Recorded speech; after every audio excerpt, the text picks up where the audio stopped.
have a honor to welcome Miss Jacqueline Bleicher. She's a former urban designer, a UK registered chartered architect, and an associate lecturer with over 20 years of professional experience across public, private, and third sectors. Our work spans urban design, master planning, placemaking, and inclusive placemaking, as well as creative social enterprise and capacity building. She's currently a PhD researcher at Surrey, Black Scholar at the University of Surrey, focusing on climate resilient sustainable urban neighborhoods. Our research examines climate hazard adaptation, mitigation strategies, sustainable urban design, disaster risk assessment, and climate responsive planning to support practice and professional development. Thank you so much for joining us today. Ms. Jacqueline, I don't know if you can turn on your camera. Okay. Many thank yous to Associate Professor Akim Simole, Director of the Green Institute, for inviting me to speak today about climate responsive urban design principles. Thank you also for the introduction. I am going to be, if we can move to the next slide. Thank you so much. I'm going to be referencing the findings from this article, a novel framework integrating resilient and sustainable urbanism for designing climate resilient sustainable urban neighbourhoods, co-authored with Professor Prashant Kumar, Director of the Global Centre for Clean Air Research. So while this research is timely, presently we are living through a climate crisis and a nature emergency, which requires the integration of sustainable and climate resilient strategies. So despite many frameworks, there are none currently, apart from, as far as we know, this one, that address the full complexity of climate hazards across global regions while grounding solutions in the neighbourhood scale. So the objectives include identifying urban design principles used regionally, creating a framework for climate resilient, sustainable urban design, and defining spatial metrics for the urban neighborhood, which is a design unit, in addition to providing indicators to measure the success of urban transformation. So the research follows PRISMA scoping review protocols. So in addition to the narrative reviews, it allowed for the identification of regional climate hazards, urban design principles, and related urban scales. And that facilitated the synthesis and distillation of the climate resilient sustainable urbanism framework to promote essential urban design principles and strategies. So findings reveal that small island developing states, Africa, Asia, Australasia, North America, Central and South America, and Europe all share variations of the same climate hazards. And loss of life is the most prevalent hazard across all regions, followed by water scarcity. So the key point is that multi-hazards require multi-hazard solutions. It's a pair across global literature as effective strategies for mitigating climate hazards. Unfortunately, Caribbean SIDS are not represented in the literature. However, urban greening is the strategy most recommended to adapt to climate change. So the new framework, as mentioned, integrates 4 key pieces of information: the climate hazards, the urban design principles, the metrics, and then the urban scale. So this it gives an illustration of the 4 components, key components, and provides examples. So we're dealing with hazards like urban heat, island, water scarcity. We're looking at regions, including Africa, Australasia.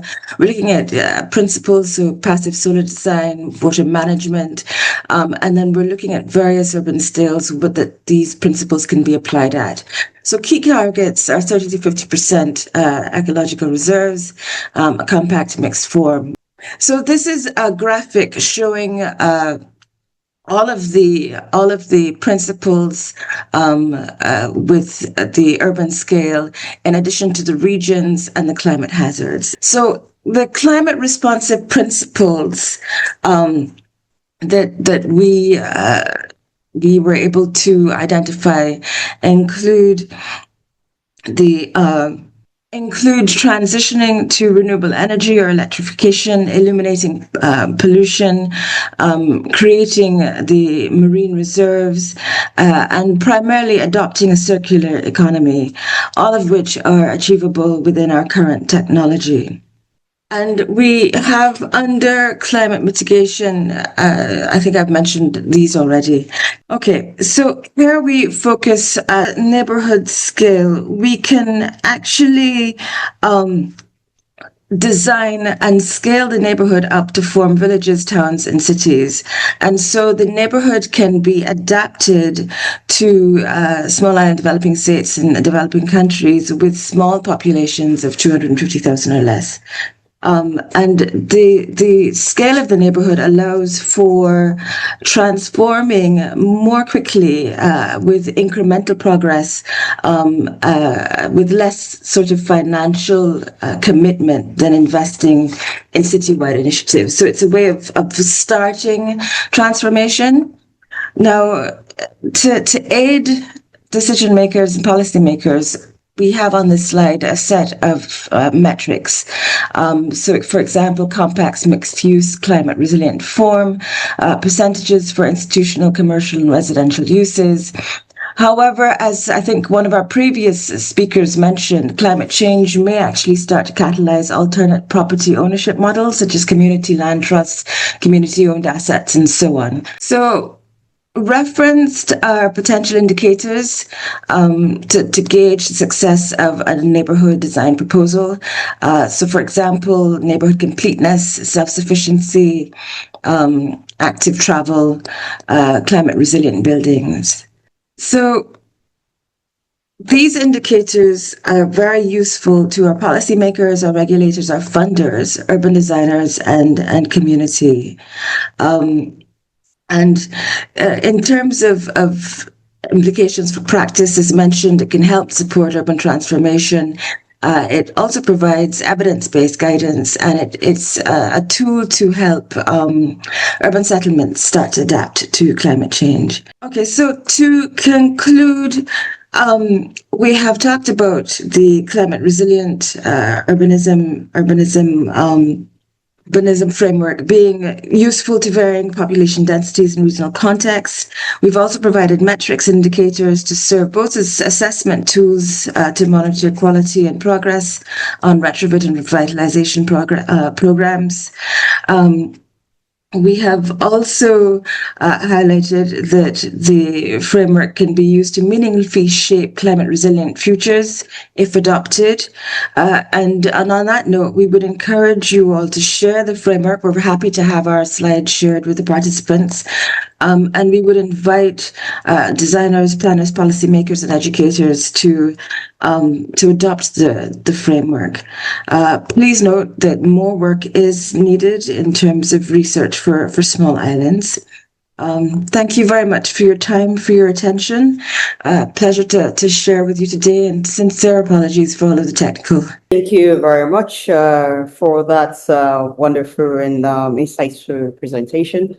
We will not be able to take questions at this time due to those technical difficulty. We will send one of the participants did ask for an email address in the chat to see if they can continue the conversation over email. So we would appreciate if you can share your email address for people that would like to connect.